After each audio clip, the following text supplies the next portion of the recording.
Welcome back. Today we are going to be talking about Survivor Season 39, Island of the Idols, with the premiere episode. Super exciting. So my name is Rachel. And I'm Alyssa. And overall, I thought this was like a pretty solid premiere episode. Like, it wasn't astoundingly great, but it also wasn't like bad. So I was pleased with this premiere episode.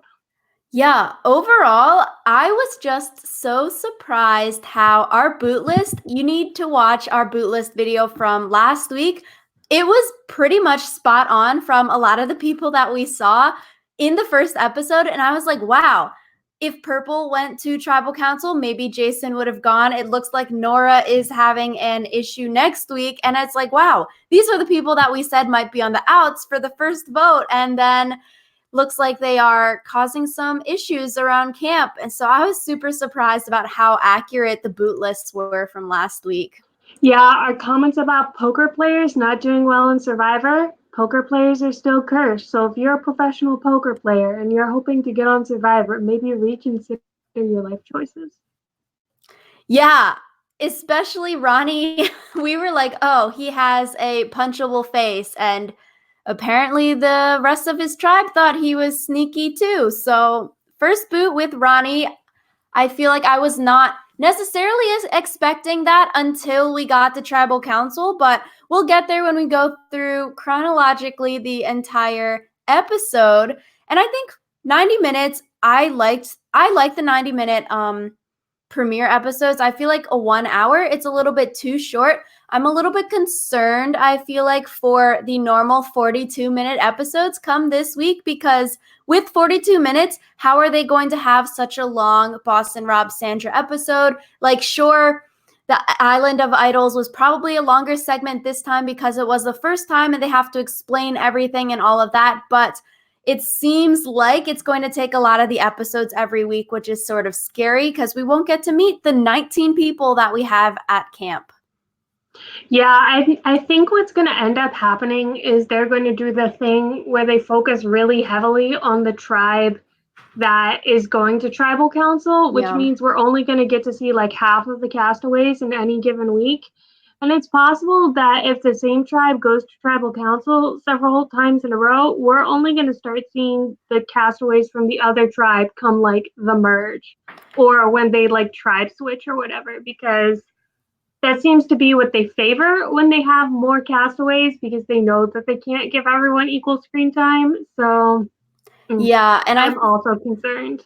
I feel like that's the scary thing too, because I feel like in recent seasons, we've seen that kind of editing storyline arc, but then come merge, you're like, wait, all the people that I liked got voted out because all the people that we saw were the people from the tribe that kept going to Tribal Council. Even last season with Edge of Extinction, it's like we did not know any of the people from the other tribe. We only really knew like Kelly, David, Rick, and those people because they kept going to Tribal Council early on. And then once you got down and you're like, who the hell is Julie and Gavin and Victoria? We have not seen them at all on our screen. So then it just makes watching post-merge sort of difficult, I feel like, when we haven't had that exposure from day one. But I feel like throughout this 90-minute premiere, that's why I like the 90-minute episode, because you get to see everyone pretty much.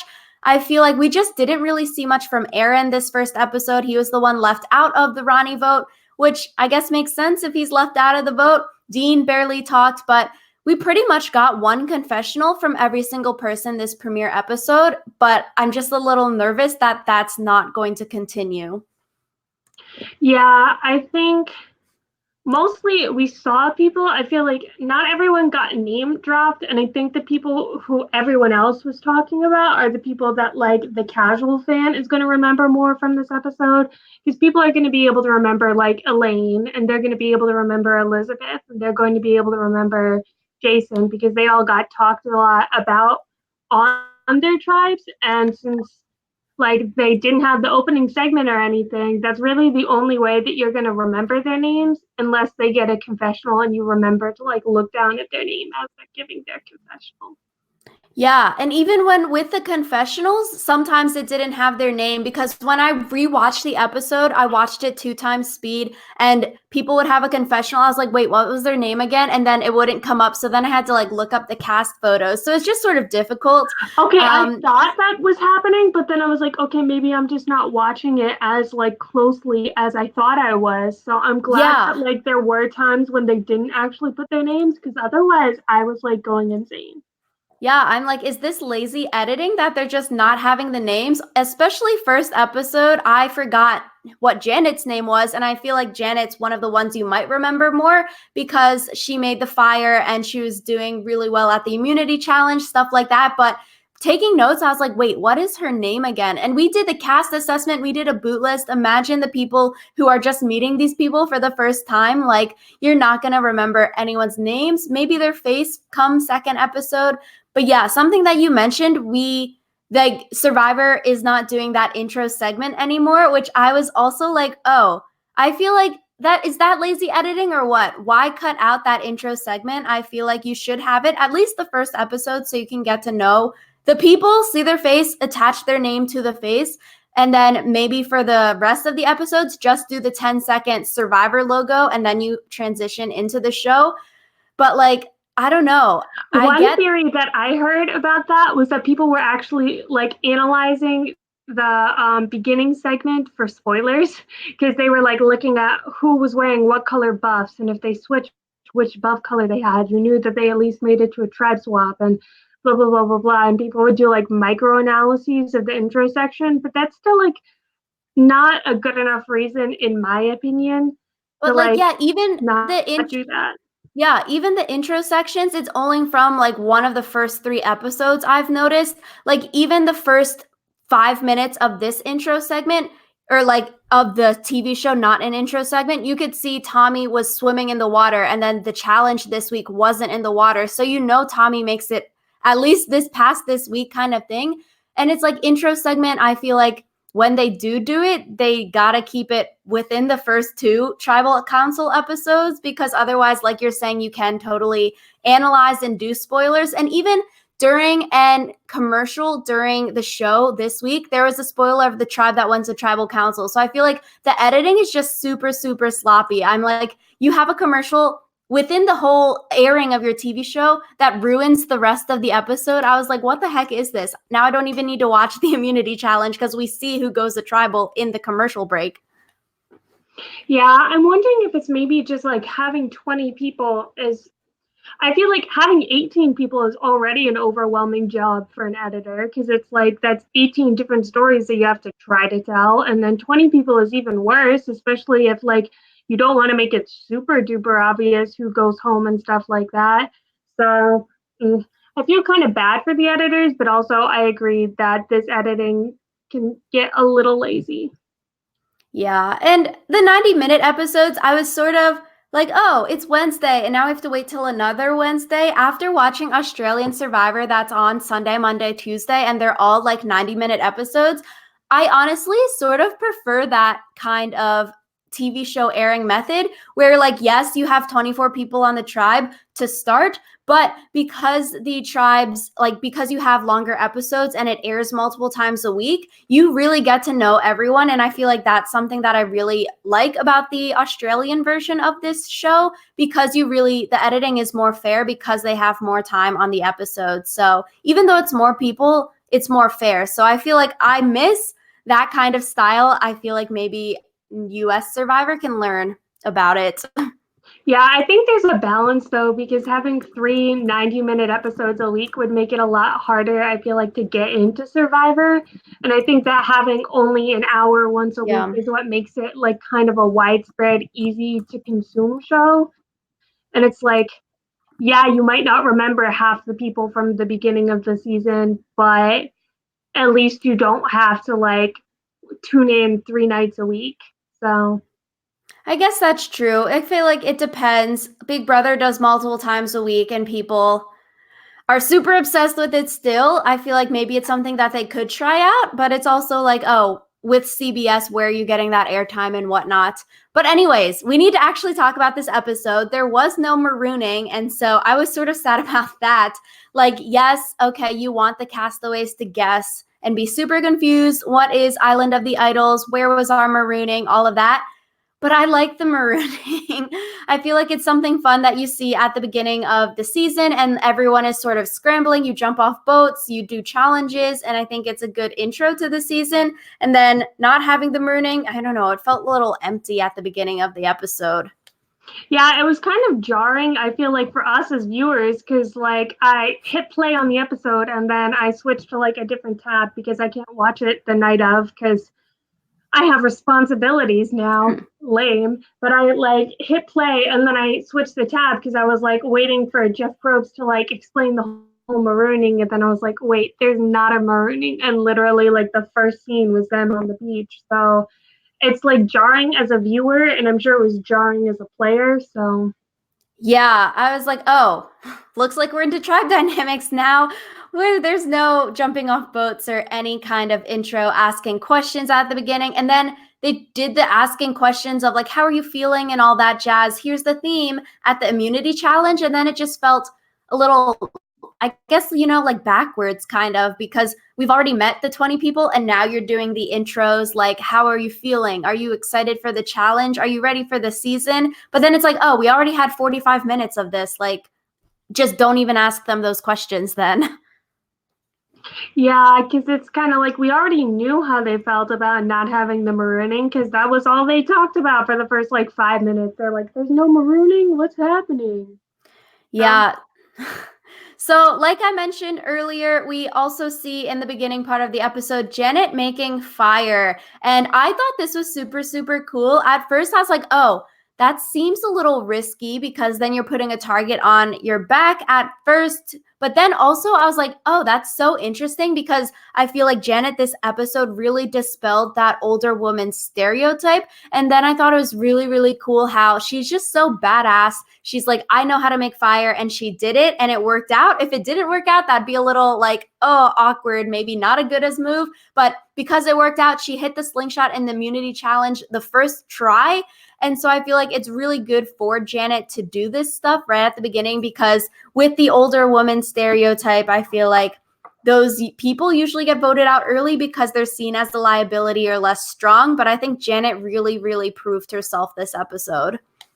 yeah, and Janet did say like, "Oh, I can make a fire without flint. I've only done it a couple of times." So she kind of slid that Mm-hmm. thing in there in case she didn't manage to make the fire, but then she did. And I agree with basically everything you said about Janet. I think the one thing is she's shown to be very capable, but I'm not really sure we saw a lot of like her social game. So it'll be interesting to see if they show more of that next episode and focus on her as more of like a social player than just like a challenge beast. Because, being typecast as just the person who's good at challenges isn't very helpful for an edit either. Yeah, I think it's interesting because like Survivor is just such an interesting game that someone like Janet, an older female, she can make a fire and then she's not like, oh, she's super great. We need to vote her out. But if someone like Jack or another Joe 2.0 went and made a fire, if Tommy made the fire the first episode, people will be like, oh, slow your roll. You need to be voted out first. You're the next Joe Anglim kind of thing. So I think that's just like super, super interesting. Yeah, yeah. And I think it's interesting because it seems like Janet might almost be trying to make the stereotypes work in her favor, which I think would be cool to see.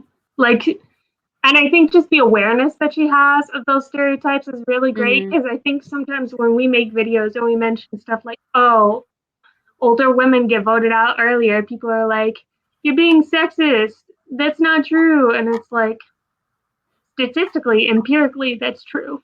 So, yeah. Yeah. Speaking of stereotypes, we have Jason being called out for idol hunting. And I think this was interesting as well because we see Dan trying to throw Jason under the bus a lot. He's like, oh, Jason's looking for an idol. Where's he been the last 30 minutes? And then like spreading the rumor about Jason as idol hunting. And so I feel like good on Dan because he's also the older man of the purple tribe. Like good for him trying to get rid of the older man stereotype, similar to Janet. So I think they both did good work on the trying to get the target off of them at the beginning. And I think it's interesting, like Jason, was he the only one idol hunting on day one, 30 minutes into landing on the beach? Or was like everyone idol hunting? Or was Jason just too obvious about it? I feel like maybe. I think it's interesting. Fishback on the Rob Has a Podcast update this week. He was like, oh, they just targeted the pasty looking skinny dude. I was like, oh, that's sort of funny. I think it is interesting because I wonder how many people were idol hunting and just had a better excuse. Because it's like Mm-hmm. you can get away with going to like find an idol if you pretend that like you're looking for firewood or you're going to get water from the well or something. And I think it's just when you take off with, ooh, my voice just cracked. When you take off without any like explanation, that people get to be like, hold on, what you doing there, fam? Yeah. So I wonder if other people were looking as well, or if he was literally the only person looking day one kind of thing, day 1 through 3. But like, yeah, casually be looking for bamboo, picking up rocks and sticks and whatever. And then you can also be looking like multitasking. I feel like just going off alone, it seemed like Jason went off alone looking for the idol for a long time that got the target on his back. Going alone probably isn't the best, a little bit dangerous because that's when you get people name dropping you as someone who is sketchy. And I wonder, Jason's looking for idols, but if you think of, oh, Island of the Idols, maybe there's a bunch of idols on your island, or maybe there's no idols there and you have to go to the Exile Island kind of thing. I guess Purple Tribe wouldn't know since they didn't go this week, but it'd be interesting to see if there are no advantages or anything on the island that they're living on. It's all through Boston Rob and Sandra.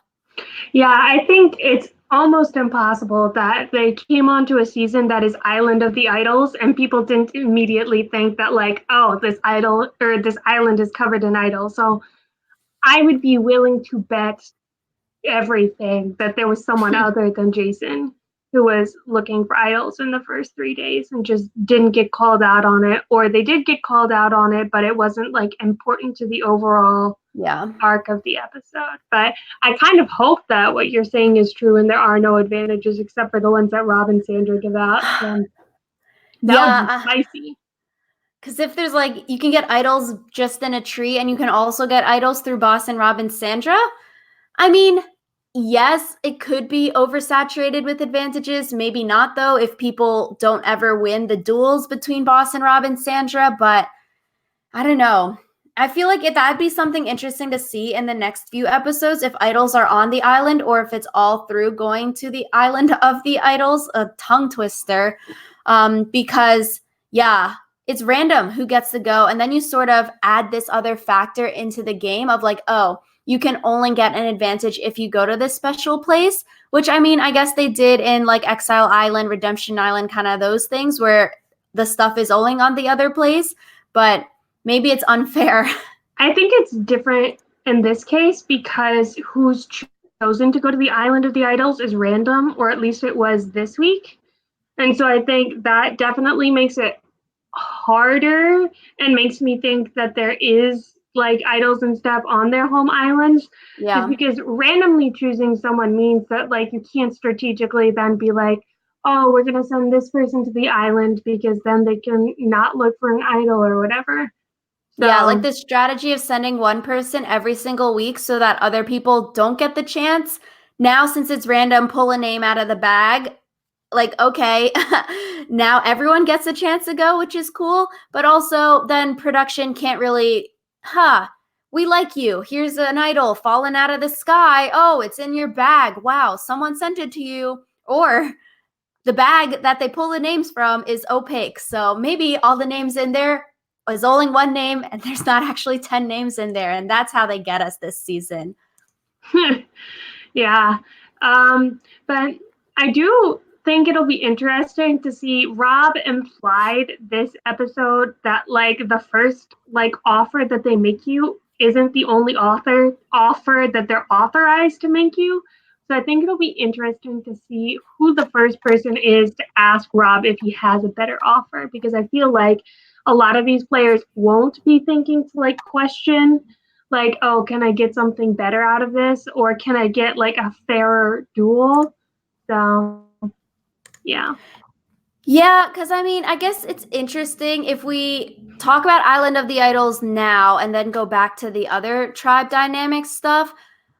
Like, it's, I feel like just Elizabeth was pressured into doing the battle because the stations were set up right there. Sandra brings her back, and we're like, you want a duel or nah? And you can't really say nah when they're all sitting there staring at you. The cameramen are sitting there staring at you. It's the first freaking day of the show. You know, I feel like she's just super pressured this week to do it. But like, if she was asked in private and maybe had 30 minutes to think about it, but it looked like, oh, she sat there for 2 minutes and then she had to made a decision. Like, of course you're going to say, yes, I want to battle without thinking about maybe the consequences, or maybe like, can I ask Rob for a head start? Because I'm like, what the heck? Why? I even just in that segment, I was like, wait, you're going to play Boston Rob in freaking fire making with no handicap? Like, what? What? You just learned fire 20 minutes ago. What the It heck is seems like happening? a kind of like damned if you do, damned if you don't type situation, because if she didn't, then Rob would probably give her a lecture about like, oh, you need to seize every Yeah, opportunity given risk. to you.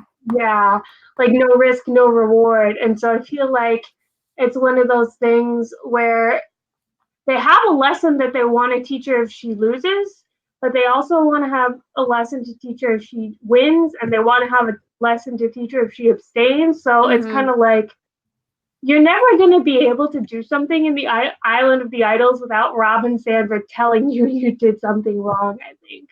No, I think So, yeah, 100%. Like, oh, if she says no and she's willing to go back without having tried, they probably would have said, like you're saying, like, what if you get voted out, or what if you're voted out tonight? Why don't you try it? Because it's play like it's your second time playing, Jeff always says. So you really need to go balls to the wall. But I just feel like she was pressured, and I feel like producers probably wanted her to do the battle, even though like this was so freaking unfair. But I think it will be interesting to see if you can haggle with Boston Rob and Sandra, because even in a fire making situation, you could be like, oh, can I have a 2 minute head start? Or, oh, can I verse Sandra and not you, Boston Rob? Because maybe that might be easier. Or like, I don't even know. Or like something you could be like, or can I don't Rob know. have to do it one handed? Yeah, So, can you do it blindfolded or something? But yeah, just Elizabeth with no advantage and Boston Rob being Boston Rob. I was like, this is just so unfair, and she's being pressured into doing it. But it didn't really matter in the end because the vote was a 8-2 vote. It was a little sketchy. Like, she's missing out on all of the strategizing back at camp, which is also, do you want to be the first person to go to this island or do you not? Because you missed the strategizing and maybe you have a target on your back. But it seems like Elizabeth doesn't necessarily have a target on her back, even though that she was the first one. And even though she missed the strategizing, she was still brought into the loop when she came back to camp. So I guess it goes to show her social game that Rob was talking about, trying to pressure her to do the fire challenge. yeah, I think it's Rob even, or not Rob, Elizabeth even said that she was an Olympic swimmer, and no one seemed to think that was like, huh, maybe we should vote her out because she's going to be strong in challenges. Like, wow. Too soon. Just like Elaine's too nice. It's too soon to vote her out. But Yeah. I think the Island of the Idols concept is more interesting than Ghost Island. I thought it was cool to see Boss and Rob and Sandra. I just, the gripe with it, I think in a 43-minute episode, how is this going to be 20 minutes of your 40 minutes? It doesn't make sense. It really needs to be like 7 minutes. And like, why did we see Boston Rob, Sandra, Elizabeth? Then we saw Sandra and Elizabeth. Then we saw all three of them again. I'm like, okay, that's too much. Cut it down to one thing and you're good. But I think it was more interesting than Ghost Island for sure, because at least they talk to someone rather than like me talking to myself for a 7-minute segment is like annoying. Yeah. Yeah. I think that in order to cut it down, they're probably going to like not show the part like they showed Elizabeth practicing with Sandra, and I feel like they Mm-hmm. maybe won't show as much of that in like the regular episodes because you can assume that they practice together and then you get to see the results if they do decide to like duel or whatever. Yeah, so I'm interested to see how this plays out. Like, fire is a super tangible skill. It seems like from the previews and Boss and Rob talking that some of these skills aren't going to be as tangible, like strategizing and alliance forming and stuff like that. So it would be interesting what kind of battle you'll do, or it's like, oh, we give you advice and then you have to go implement your advice at camp that night and then you get an idol in your bag the next day, because I feel like everything just can't be as visual as the fire. So then it's sort of, I don't know, it sort of just reminds me of like America's Favorite Player and Big Brother. Like these random people are telling you what to do and then you have to go and like do it and then you get a prize for it. It seems sort of weird. Yeah, like a lot of social game type stuff is not going to be easy to do with Rob and Sandra because it's like if your goal is like, oh, tell Rob and Sandra a lie, they're gonna know that you're like trying to lie to them or whatever. And also, they're like really good at spotting BS. So I don't know. I think that'll also be something I'm interested to see going forward. Yeah, or if like you get sent and you need advice about, oh, I'm going to get voted out soon. What can I do to get the target off my back? And they're like, oh, make a fight at camp to throw the target onto someone else's back. And then you go back to camp and fight with someone. I was like, oh, that just, I don't know. I feel like if it's stuff like that where it's not the tangible fire making skills, I don't even know, swimming, they might teach you, who knows, climbing a wall, If they who had knows. tried to teach Elizabeth swimming, I would have screamed. That Some would have people need been swimming so lessons. funny. Oh my So, God. Now I'm a little upset about that.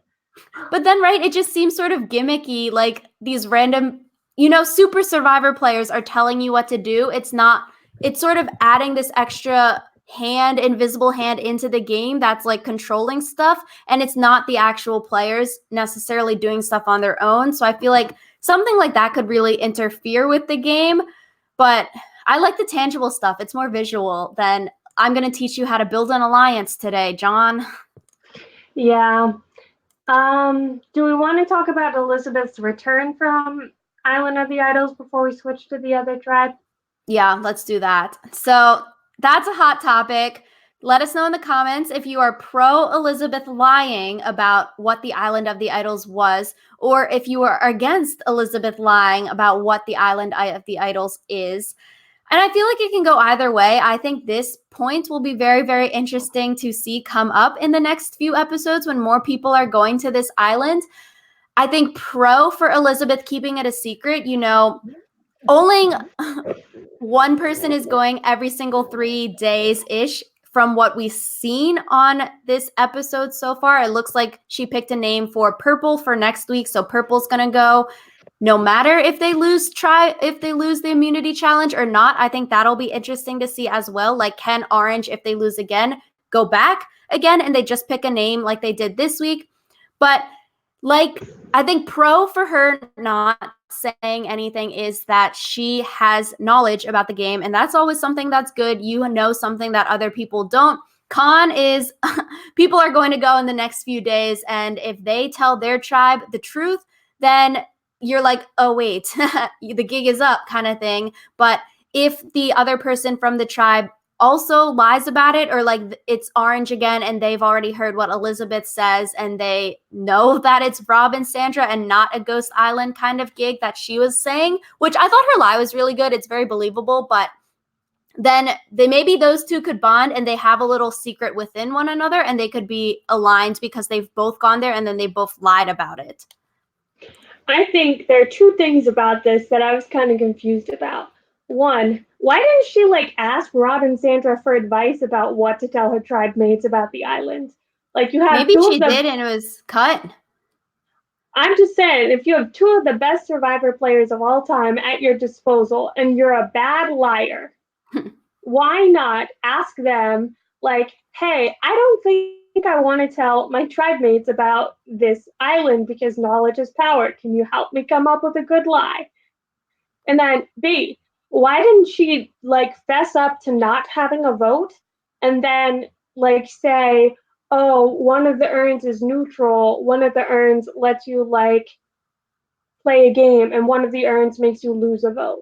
Because then that kind of plays on like the beginning thingy majig where it's like you get, you know what I'm talking about, the one that So and Joaquin like totally messed up with. Mm.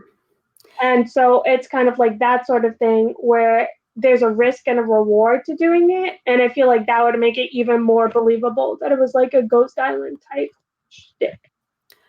I guess I feel like giving them less information is probably better. So I was actually surprised that she didn't tell them about losing her vote. I thought because she lost her vote that she had to tell the rest of the tribe. And then I was like, oh, wait, if you lost your vote, why not just vote her out because she doesn't have a say? So I was like, oh, okay, she doesn't have to tell her tribe that she lost her vote. So I was a little confused about that. But I think like telling them less is probably better. And so keeping it vague, Ghost Island esque, there's the urns, you smash one. Because like Ghost Island, it was just literally like, yes, you win something, or like, no, you don't win anything. There wasn't necessarily the you lose a vote or you lose whatever, except for like the ones where they got to play the game and then there was more risk with that. But I feel like it was believable because Ghost Island was a recent season. It's probably one of the closest seasons that these people have watched going out there. So, I mean, maybe she did talk to Boston Rob and Sandra about like, what can I tell these people that's believable? And they gave her the Ghost Island gig. Or maybe Elizabeth is just a super fan of the show. I didn't realize that she was a super fan. I feel like it'd be sort of awkward if you went there and you were like, who the heck are these people? Like, I've never seen Boston Rob or Sandra before. Yeah. I think the thing is with not telling people that you lose your vote is that this vote wasn't all that close. It was like 8-2. But if Yeah. it wasn't as close as it, or I guess it would be 7-2 because Elizabeth didn't have a vote. Yeah. Yeah. But if it was like, if it ended up being like 5-4, and then Jeff suddenly doesn't pick another vote out of the urn, you're like, what? And I think that's when it could get you into hot water. Because, like, most times, or at least a percentage of the time, no one's going to notice that you don't have a vote. But there are going to be times when you not having a vote will be super duper obvious to your tribe. And then I personally don't think it would be that hard to deduce that the person who went to the island of the idols is the one who didn't have a vote. So I could see that backfiring on you. Yeah, I guess it'd be interesting to see in the future, like if the vote is close, like a 4-4 split that suddenly becomes a 4-3. But then yeah, you would just presume maybe someone flipped and made it a 5-3 split kind of thing. And then you can't really bluff with that. If it's straight 4-4, you lose your vote. And then because it'll be 4-3, and then they'll just presume because you have 4 that you probably had 5 and you got voted out. So someone flipped on the alliance, which might be worse than losing your vote and pretending like you didn't. So I think it will be interesting, I guess, the rest of this season. If every single time you lose, it's lose a vote, but I doubt it. I feel like they're going to change the risk and reward like each time. Besides losing a vote, I don't know, steal a vote, random other things. Yeah, so mm, I'm really interested because it seems like this Island of the Idol thing is going to be more interesting than like Ghost Island or Extinction Island. So I'm hopeful. Yeah, I think it's interesting. Like we've been mentioning, just the timing is going to be really, really hard with the 43-minute episode. But I'm just excited to see next week how this lie holds up, because I think that's a turning point for Elizabeth and what other people know about the whole theme. And it's like, oh, the gig is up once you know Rob and Sandra are out there. But I feel like throughout the first episode, there's a bunch of Easter eggs throughout. Like Rob and Sandra were wearing their old buffs from the previous seasons they played on. The immunity idol is the two like heads that sort of looks like Easter Island, but I guess it represents Rob and Sandra. They were big heads on the Island of Idols. So there's a bunch of like little Easter eggs that can sort of hint you into the direction that like there's two. Another random question I have about Island of the Idols is whether or not people are eligible to go for a second time. Because the whole picking the name out of the bag thing, it could be once your name is picked, it's then discarded. And I don't know, if I was Elizabeth, I'd be kind of mad that I missed that if like I did only get one Island of the Idol trip, that I used it on like Fire, which like anyone can teach you. So Yeah. I guess we'll never know unless Jeff does an interview because the bag is opaque. We don't even know if there's 10 names in there. It could be all Elizabeth and they just want to see her go. And so you got to pick her name. But I think talking about, I guess, a little more tribe dynamics, Tommy, we see him stand out a little bit this episode for making a bunch of relationships. We see oh my God, we see Tommy and Jack talking because they're the two younger guys on the Purple Tribe. We see Tommy and Lauren bond over being married / engaged / going to propose. And then we see Tommy and Jamal talking about fourth grade teacher stuff. And I feel like it comes off well for Tommy, but it also is like, oh, is he being fake or is he actually just really good at talking to people? yeah. So I think he doesn't seem as like awkward / sleazy as this photo made him out to be. So I feel like if we're going to be wrong about one of the people on our boot list, it might be Tommy, because he seems like he is better than we assumed him to be. Yeah, I feel like the first episode was good for him. We know he's a fourth grade teacher. We see him making these relationships. So I feel like that's good. And he's a strong, attractive dude. So things might bode well for him. Yeah, things are going well for him. Things And aren't so, going so well for Dan, though. Rip Dan. so yeah, Dan, it was an interesting segment. Dan was doing a lot of massages. I was like, oh, throwback to Vetus doing a lot of massages and weird yoga and stuff like that the first episode. And they just like highlighted that for him. And then he was the first boot. So Kelly and Molly get sort of uncomfortable, annoyed with Dan.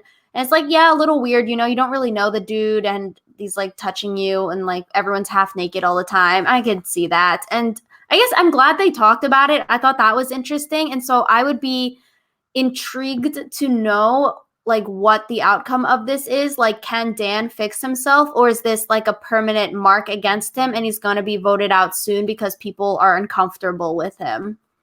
I think it was also really awesome that like one of the things that led them to talking to Dan was someone saying like, I've learned as a woman that when you have a problem with something, you need to speak up because no one else is going to like do that for you. That was Which is like, Janet. yeah, Janet, go Janet. So I thought that was a really good message. Yeah. So I think like overall that was a fine scene. I just like, why include it unless Dan isn't fixing it and then he gets voted out because of it? Or maybe he can fix it and it's like a part of his story arc or something. But like just him when he was like trying to explain it, like, oh yeah, I won't be offended if I can't hug you like how other girls hug you. I was like, oh, that's sort of weird to phrase it like that, but okay. Yeah, and I think it's also like that wasn't quite what they were going for, but you know, he's trying, I guess. So, on the other hand, we have Nora telling Jason about him having a target on his back for idol hunting. And so, this was also sort of a weird segment. Nora is like, he reminds me of my ex, and my ex was trustworthy. So, I'm going to tell Jason. I was like, wait, where's the Your ex is your logic? ex for a Wait. reason. I was like, okay, I mean, first 3 days, and because he reminds you of your ex, you trust him. I was like, good for being an alliance member later if Jason isn't the first boot or if he's not voted out next week. Like, great. Now you have someone that trusts you because you fed them information the first few days when bonds are still forming. On the other hand, I was like, maybe not the best idea, Nora, because if I were Jason, I would totally rat you out if I knew I was on the chopping block for looking for an idol and you just told me that they're talking about me and then rat you out to them. Then it's like, oh, Nora's the rat. She's spreading information. I'm not the crazy one looking for an idol. Nora is the bad one. Let's vote her out. I feel like it's just super, super dangerous, especially in the first week of the game. You just want to lay low. The shut the heck up strategy that Jason was talking about, Nora needs to learn. Yeah, especially because it didn't really benefit her in any way to tell Jason that he was on the chopping block. Like, I feel like that's something you only tell someone after you've gone to the immunity challenge and lost and you're trying to gain favor with them for whatever reason. Or even if it's like a close vote, like 5-4, and you need to flip someone to vote a different way. But like when you're two on the bottom and you're going to ostracize yourself from the rest of the group, I feel like Jason has a loaded gun right now. If he's on the block next week, you can easily just throw Nora way under the freaking bus by telling everyone else what Nora told you. And so I would be worried if I were Nora. You just got to keep your mouth shut. I would not trust Jason just because he looks like an ex. I'm like, where's the reasoning? But okay. Yeah, that's like, of all the reasoning I've heard to trust someone on Survivor, that is perhaps the worst. I was like, yeah, mom, dad, sibling, cousin, great. Dog, fine. Your ex. I was like, oh, that's just sort of weird to even tell the camera too. Yeah, I'm not entirely sure what was going through Nora's head, but if like the scenes from next time are anything to go by, she's like a little strange. So we'll have to Yeah. see. Seems like she has a breakdown next week. Immunity challenge this week. I thought it was really, really cool. The human wall I thought was very neat. The teamwork aspect I'm always interested in seeing in these first challenges. It was a cool puzzle. This was another one of the Easter eggs. If you look closely at the puzzle from the immunity challenge, it's the tribal council setup with all of the little huts and like the spy shack that Rob and Robin, Sandra were Sandra sitting have. in. Yeah, so I was like, okay, that's a cute Easter egg, and it was a cool puzzle. I was like, that's neat. Yeah, that was a cool puzzle. Definitely one I'm not sure we could figure out how to make, but it was cool. Yeah, so I mean, immunity challenge, it's fun, it's cool, and then so also One thing before, about the immunity challenge is I hate it when Jeff calls them by their tribe names because I'm like, Jeff, they're orange and purple to me. Please just call them orange and purple. so speaking of, we have the Orange Women's Alliance. I'm sort of glad. So the Women's Alliance on the Orange Tribe we saw being formed at the beginning of the episode. We don't really necessarily know the timeline of like, was this before tribal or was this before immunity or was this after immunity? But I was glad that they were going to flip the script and not just do the 7-3 vote that started off when like Vince and Tom and Elaine went off into the forest together, and then everyone else was like, oh, it's 7-3, let's vote one of them out. So I'm glad that they're not just going along with like what the first person says.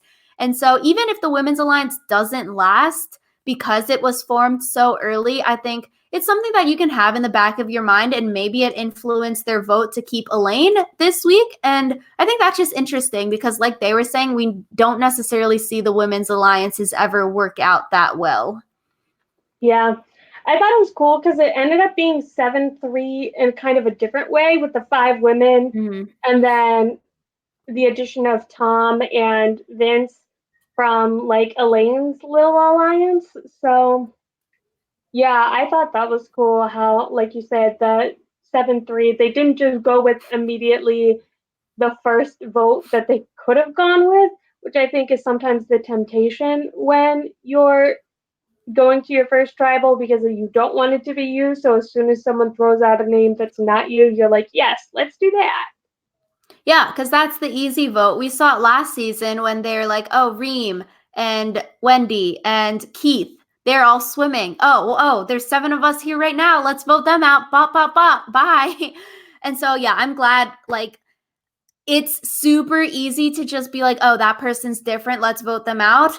But I'm glad with the Ronnie vote because Elaine was super, super likable this episode. I was honestly going to be very, very sad if we saw Elaine or Vince go this episode because they both seem fun and they seem like they have more to offer for the season. And just, I don't know. I was like, okay, Ronnie can go. We already talked about him in our boot list as a schemy, slimy, punchable face. So I like Elaine and Vince better. Yeah, and I think Elaine, like, I don't think it bodes well for her how likable she seems, just because everyone in her tribe knows she's likable and Mm-hmm. has acknowledged that's made her a threat. She has acknowledged that makes her a threat to sit with in the final two or final three. So I definitely think she's not going to make it all the way, which, like, again, is in line with what we predicted, but makes me kind of sad because, like, she makes good TV. Yeah, I feel like Elaine would be a final five boot or something up there. You would not bring her to the end because she is so likable. And I think it's interesting that we see the big dudes like Ronnie and Aaron target the sort of outsider kind of people, the people that are different, the people that are probably like bullied throughout their lives in Vince and Elaine first. And it's like, oh, these are conventionally attractive, really buff dudes. And we see it every season where just somehow these like a little bit weirder people always get the target first. I was like, okay, I was excited to see the script being flipped in that the big dude got voted out first because we don't necessarily see that a lot. And we always are like, okay, big muscly dude, you're probably at least going to make it to merge because of tribe strength. So I'm excited to see this upcoming week when the reaction when Jeff is like, come on in, guys. And then the orange tribe will walk in after the purple tribe is standing there and they're like, holy crap, the big dude got voted out. I'm so excited to see their reactions. That's gonna be chaos, especially like the big dudes on purple are definitely gonna feel more threatened because they're like, hold on a sec. I thought we didn't vote out big dudes. So yeah.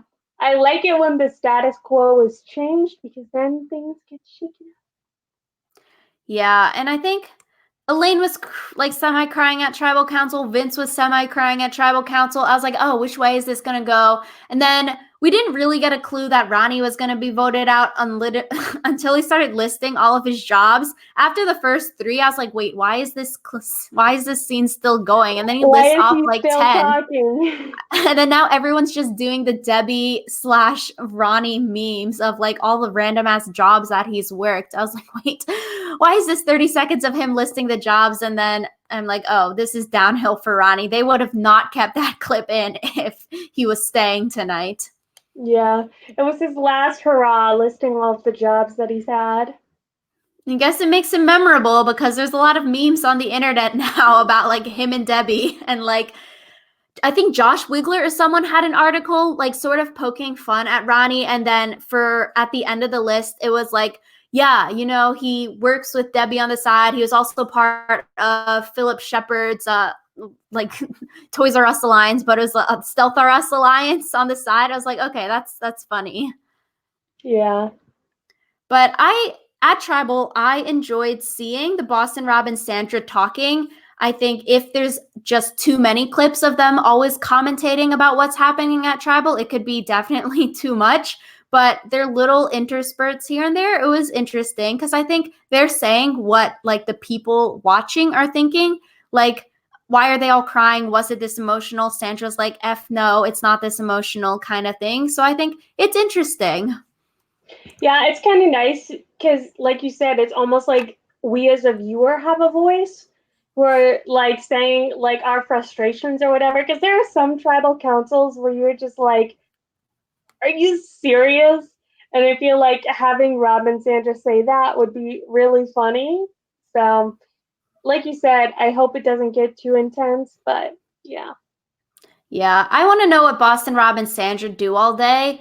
It must be boring because apparently they are actually living in the shelter that's there.